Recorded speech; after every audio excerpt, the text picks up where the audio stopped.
नमस्कार श्रोता मित्रों, मैं एक बार फिर से आप सभी का मगध दर्शन टीवी पर खैर मकदम करता हूं। आज का मेरा विषय है आंचलिक पुरानी बाजार पभेड़ा का सफ़र। पभेड़ा का इतिहास भी बहुत ही गौरवमयी है। आज मैं अपने इस पभेड़ा के इतिहास के साथ इसका गौरवमयी इतिहास का स्रोत भी बताऊंगा। तो आइए जानते हैं। पभेड़ा अजीमाबाद अर्थात पटना से आने वाली मुख्य मार्ग, जो कि मुगल काल में एक प्रधान मार्ग हुआ करती थी, दक्षिण भारत से जुड़ने वाली मार्ग के पूरब में यह पभेड़ा नाम का बाजार आबाद है। इसे शाहजहां का सबसे छोटा पुत्र औरंगजेब ने आबाद किया था, ऐसा कहा जाता है। स्थानीय लोग एवं पभेड़ा की एक बोलती इमारत चांदी मस्जिद के वक्फनामे में ये बात दर्ज है। पभेड़ा के मस्जिद के वक्फनामे में पभेड़ा को औरंगनगर मंडवी उर्फ पभेड़ा कहकर पुकारा गया है। यह दक्षिण भारत जाने वाली मुख्य पथ के पूर्व में स्थित है। मध्यकाल में मुगल शासन प्रशासन इसी रास्ते से उड़ीसा, दक्षिण भारत, जहाँ भी उनका शासन था वहाँ तक जाया करते थे। इसे बसाने का श्रेय औरंगजेब को है तथा उस पभेड़ा के मस्जिद का तामीर भी इसी औरंगजेब ने करवाया है।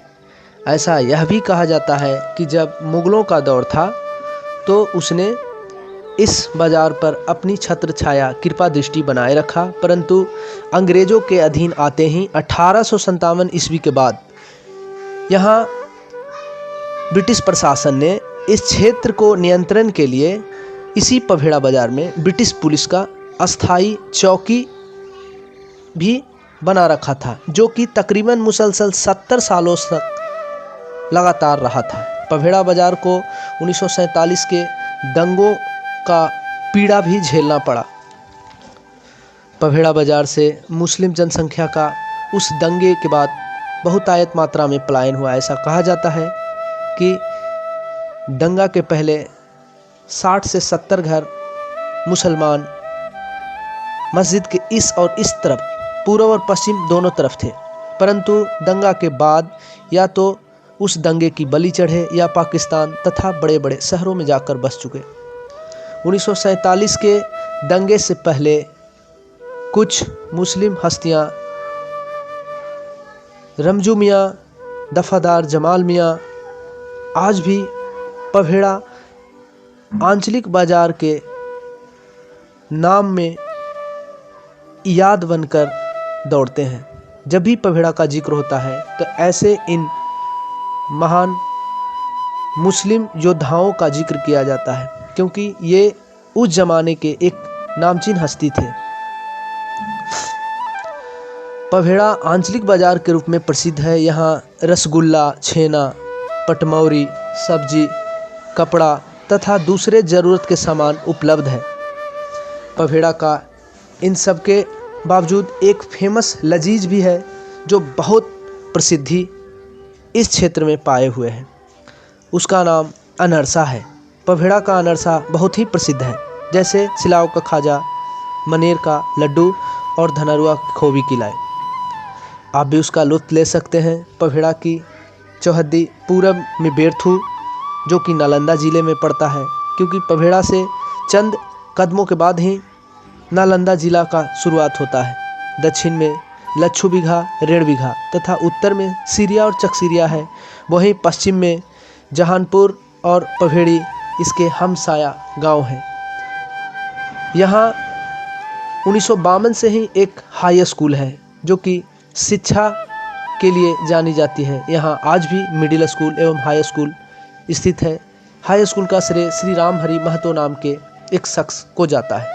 बिहार बोर्ड टॉपर घोटाले के आरोपी लालकेश्वर प्रसाद ने मैट्रिक पास इसी हाई स्कूल से किया था। पभेड़ा के लोगों का आज भी इस बाज़ार से जुड़ाव है। पभेड़ा के आसपास के तकरीबन 50 से अधिक बस्तियां आज भी सामानों की खरीदारी इसी बाज़ार से करते हैं। आज भी 5 घर मुसलमानों का आबाद है। अगर आप भी इस पभेड़ा का दौरा करना चाहते हैं तो आप मसौढ़ी से पभेड़ी मोड़ और पभेड़ी मोड़ से आज टेम्पू जो कि किराए की गाड़ी उपलब्ध है। पुराने ज़माने में टमटम अथवा दूसरे वाहन होते थे, परंतु आज टेम्पू, सिटी राइड, दूसरे वाहन भी उपलब्ध है। अगर आप पटना से आना चाहते हैं तब भी आपको पभेड़ी मोड़ नाम के एक कस्बा पर आना होगा और यहाँ से पभेड़ा नाम का एक पथ है, उसे आप वाहन से भी सफ़र कर सकते हैं तथा पैदल भी। पभेड़ा से पभेड़ी की दूरी तकरीबन 3 किलोमीटर है। अगर हमारा यह वीडियो आपको पसंद आए तो इसे लाइक करें, सब्सक्राइब करें और कमेंट में हमें बताएं आपको यह हमारा वीडियो कैसा लगा और अगली बार हम किस मुद्दे पे टॉपिक बनाएं, किस शहर अथवा गांव पे वीडियो बनाएं, हमें बताएं। मिलते हैं अगले वीडियो में। बहुत बहुत शुक्रिया। नमस्कार, धन्यवाद।